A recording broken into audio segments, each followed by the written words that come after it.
Make sure you get that mic on if you could, Mr. Hur. Thank you. Thank you, Chairman. Chairman Jordan, Ranking Member Nadler, Chairman Comer, Ranking Member Raskin, members of the committee, good morning. I'm privileged to have served our country for the majority of my career, a decade and a half, most of those years with the Department of Justice. I have served as a line prosecutor, a supervisor, the Principal Associate Deputy Attorney General, a United States Attorney, and a Special Counsel. I've served in these roles with gratitude as the son of immigrants to this country, the first member of my family to be born here. My parents grew up in Korea and were young children during the Korean War. My father remembers being hungry and grateful for the food that American GIs shared with him and his siblings. My mother fled what is now North Korea in her own mother's arms, heading south to safety. My parents eventually met, married, and came to the US, seeking a better life for themselves and for their children. Their lives and mine would have been very different were it not for this country. No matter the role, no matter the administration, I have applied the same standards and the same impartiality. My respect for the Justice Department and my commitment to this country are why I agreed to serve as special counsel when asked by the Attorney General.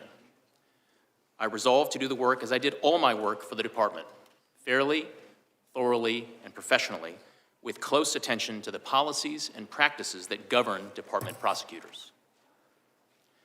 My team and I conducted a thorough, independent investigation. We identified evidence that the president willfully retained classified materials after the end of his vice presidency when he was a private citizen. This evidence included an audio-recorded conversation during which Mr. Biden told his ghostwriter that he had, quote, just found all the classified stuff downstairs, end quote. When Mr. Biden said this, he was a private citizen speaking to his ghostwriter in his private rental home in Virginia. We also identified other recorded conversations during which Mr. Biden read classified information aloud to his ghostwriter. We did not, however, identify evidence that rose to the level of proof beyond a reasonable doubt. Because the evidence fell short of that standard, I declined to recommend criminal charges against Mr. Biden. The department's regulations required me to write a confidential report explaining my decision to the Attorney General. I understood that my explanation about this case had to include rigorous, detailed, and thorough analysis. In other words, I needed to show my work, just as I would expect any prosecutor to show his or her work explaining the decision to prosecute or not. The need to show my work was especially strong here. The Attorney General had appointed me to investigate the actions of the Attorney General's boss, the sitting President of the United States. I knew that for my decision to be credible, I could not simply announce that I recommended no criminal charges and leave it at that. I needed to explain why. My report reflects my best effort to explain why I declined to recommend charging President Biden. I analyzed the evidence as prosecutors routinely do, by assessing its strengths and weaknesses, including by anticipating the ways in which the president's defense lawyers might poke holes in the government's case, if there were a trial, and seek to persuade jurors that the government could not prove his guilt beyond a reasonable doubt. There has been a lot of attention paid to language in the report about the president's memory, so let me say a few words about that. My task was to determine whether the president retained or disclosed national defense information willfully. That means knowingly and with the intent to do something the law forbids. I could not make that determination without assessing the president's state of mind. For that reason, I had to consider the president's memory and overall mental state and how a jury likely would perceive his memory and mental state in a criminal trial. These are the types of issues that prosecutors analyze every day. And because these issues were important to my ultimate decision, I had to include a discussion of them in my report to the Attorney General. The evidence and the president himself put his memory squarely at issue.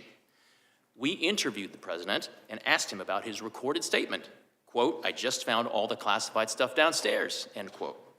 He told us that he didn't remember saying that to his ghostwriter. He also said he didn't remember finding any classified material in his home after his vice presidency.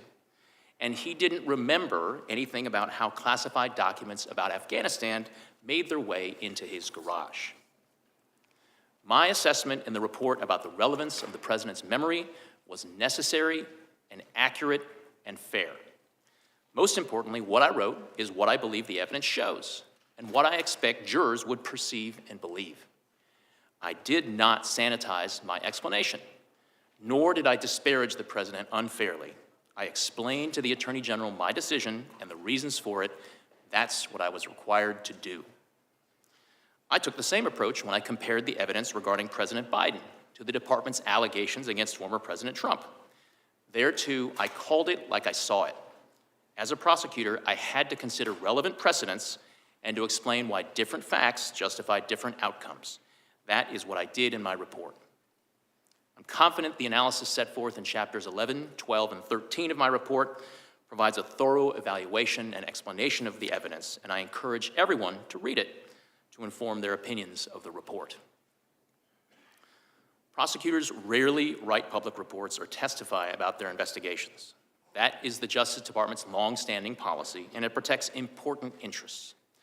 My team and I prepared the report to the Attorney General with care, and the report stands as the primary source of information. My responses today will be limited to clarifying information for the committee.